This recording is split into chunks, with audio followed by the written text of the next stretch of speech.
SPB நேயர்களுக்கு எங்களது அன்பான வணக்கங்கள். நீண்ட ஆயுளும் ஆரோக்கியமும் பெற்று நலமுடன் வாழ வாழ்த்துகிறோம். இப்பொழுது நம்ம காணொளியில் ஒரு பிளாட் வாங்குகிறோம்னா அதன் வடிவத்தை பொறுத்து அதன் பலன்களை இப்பொழுது காண்போம். அதாவது பிளாட் வாங்கும்போது சதுரமாக இருந்தால், ஒரு பிளாட்டு சதுரமாக இருந்தால் நீண்ட உடல் நலமும் செல்வம் மகிழ்ச்சியுமான வாழ்வை தரும்.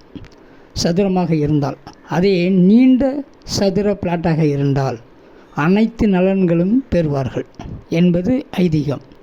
இதே ஒரு பிளாட்டு வட்ட வடிவமான பிளாட்டாக இருந்தால் யோகம் பெறுவார்கள்.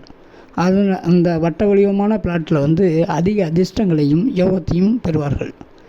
முக்கோண வடிவத்தில் ஒரு பிளாட் இருக்குன்னு வச்சுங்க, அது அரசாங்கத்தால் ஏற்படும் தொல்லை, அரசாங்கம் இருக்குல்ல, அதனால் பல இடையூறுகள் தொல்லைகள் ஏற்பட வாய்ப்பு இருக்குது. மிருதங்கம் போன்ற ஒரு ட்ரம்மு போன்ற ஒரு பிளாட்டு மாதிரி அப்படியே வடிவெடுப்பு இல்லாமல் இருந்துச்சுன்னா அது குடும்ப தலைவிக்கு ஆகாது. ஒரு பிளாட் வில் வடிவத்தில் இந்த ரோட்டு ஓரம் சாலை ஓரம் இப்படியெல்லாம் ஒரு வில் வடிவமான பிளாட்டாக இருக்கும். அது பகைவர்களால் அடிக்கடி தொல்லை ஏற்படும். இது வில் வடிவமான பிளாட்டு, அதாவது ரோடு கார்னர் அந்த திரும்பும் இடம் அது மாதிரி இடத்துல இது மாதிரி பிளாட்டுகள் இருக்கும். ஒரு பிளாட்டு பானை போன்ற வடிவத்தில் இருந்தால் அது உடல்நலத்தை பாதிக்கும் என்பது நமது வாஸ்து சாஸ்திரத்தில் சொல்லப்படுகிறது. இப்பொழுது பிளாட்டு சமமாக நிலையில் இல்லாமல் சற்று கூடுதலான உயரமாக இருந்தால், அதாவது எந்தெந்த இடங்கள் உயரமாக இருந்தால் நன்மை தரும், எந்தெந்த பகுதிகள் தாழ்வாக இருந்தால் நன்மை தரும் என்பதை இப்பொழுது காண்போம். ஒரு பிளாட்டானது கிழக்கு பக்கம் உயரமாக இருந்துச்சுன்னா அது குழந்தைகளுக்கு உடல்நிலை பாதிப்பை ஏற்படுத்தும். அதே மேற்கு பக்கம் உயரமானால் குழந்தைகளை நல்ல வளர்ச்சி பெறுவார்கள். இந்த ஒரு பிளாட்டில் தெற்கு பக்கம் உயரமாக இருக்குன்னு வச்சிங்க, உடல் நலம் ஆரோக்கியமாக இருக்கும். அதே பிளாட்டில் வடக்கு பக்கம் உயரமானால் குழந்தைகளை அதிகமாக பாதிக்கும். அதாவது வடக்கு பக்கம் உயரமாக இருந்தால் ஒரு பிளாட்டில் குழந்தைகளை பாதிக்கும். வடகிழக்கு பக்கம் சில பேர் உயரமாக வைப்பாங்க, அது ஏழ்மை நிலையை தரும். வடகிழக்கு பகுதி எப்பொழுதுமே உயரமாக இருக்கக்கூடாது. அது பெரியவர்கள் அந்த உயரமாக இருந்துச்சுன்னா அந்த குடும்பத்தில் வயசானவங்களை பாதிக்கும். அதே மாதிரி தென்கிழக்கு பக்கம் உயரமாக இருந்துச்சுன்னு வச்சுக்கலாம், செல்வ இழப்பு ஏற்படும். செல்வ இழப்பு ஏற்படும். அதாவது தென்கிழக்கு பகுதியானது உயரமானால் செல்வ இழப்பு ஏற்படும். அதே தென்மேற்கு பக்கம் உயரமாக இருக்குன்னு வச்சிங்க, உடல்நிலை ஆரோக்கியமாக இருக்கும்.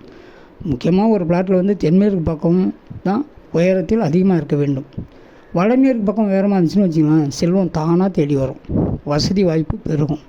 வடமேற்கு பகுதி இதுலேருந்து என்ன தெரியுதுன்னா, மேற்கு பகுதி, வடமேற்கு பகுதி, தென்மேற்கு பகுதி, இந்த பகுதியெல்லாம் அதிகமாக உயரமாக இருக்க வேண்டும். அதாவது நம்ம வீட்டில் தரைத்தளம் இடும்போதே ஒரு இன்ச்சு இந்த பகுதிகள் மற்ற இடத்திற்கு தகுந்த மாதிரி உயரமாக இருப்பது நன்மை தரும். அதே மத்திய பகுதி உயரமாக இருப்பதுன்னு வச்சுங்க, வசதி மிகு வாய்ப்பே தரும். மத்திய பகுதி நடுவே சென்டரில் பிரம்மஸ்தானம்பாங்கள்ல, அது கொஞ்சம் உயரமாக இருந்துச்சுன்னா நல்ல வாழ்வை தரும்.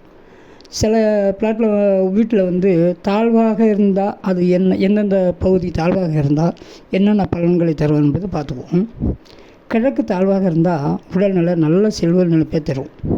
அதே மேற்கில் தாழ்வாக இருந்தால் மனநில கோளாறு, செல்வ இழப்பு இதெல்லாம் ஏற்படும். அதே மாதிரி அந்த ஒரு பிளாட்டில் வடக்கு தாழ்வாக இருந்தால், அதாவது பிளாட்டாக இருந்தாலும் சரி வீடாக இருந்தாலும் சரி, வடக்கு பக்கம் ரொம்ப தாழ்வாக இருந்தால் மகிழ்ச்சியான வாழ்க்கையை வாழலாம். அதே போல் தெற்கு தாழ்வாக இருந்தால் அது உடல் நலத்தை ரொம்ப பாதிக்கும். ஏன்னா தெற்கு பகுதி உயரமாக இருக்கணும்னு நம்ம சொல்லியிருக்கோம். வடகிழக்கு தாழ்வாக இருந்தால் மகிழ்ச்சியான வாழ்க்கை அமையும். அதாவது எப்போதுமே ஒரு வீடு அல்லது பிளாட்டு இந்த வீட்டில் இந்த பிளாட்டில் வடகிழக்கு பகுதியானது மற்ற பகுதிகளை விட மிக தாழ்வாக இருக்க வேண்டும். அதுதான் நல்லது. தென்கிழக்கில் தாழ்வாக இருந்தால் நெருப்பு பகைவர்களால் ஆபத்து ஏற்படும். தென்கிழக்கு தாழ்வாக இருக்கக்கூடாது, அக்னி மூலை. தென்மேற்கு தாழ்வாக இருந்தால் உடல் நலம் பாதிக்கப்படும். தென்மேற்கு தாழ்வாகவே இருக்கக்கூடாது. நம்ம ஒவ்வொரு தரையும் சொல்கிறோம், வாஸ்து சாஸ்திரத்துலேயும் இருக்குது. மேற்கு, வடமேற்கு, தென்மேற்கு இந்த பகுதிகள் மிக உயரமாக இருக்க வேண்டும். மிக உயரமாக என்றால் அதிக உயரம் இல்லை, நமது வீடு அல்லது அமைப்பை பொறுத்து ஒரு 2 இன்ச்சு 3 இன்ச்சு, அதாவது ஒரு ஓரங்கலம் இப்படி உயரமாக இருந்தால் நல்லது பலனை தரும். வடமேற்கு தாழ்வாக இருந்தால் அடிக்கடி அந்த இடத்த விட்டு மாறி மாறி செல்லக்கூடிய நிலைமை ஏற்படும். வடமேற்கில் தாழ்வாக இருக்கக்கூடாது.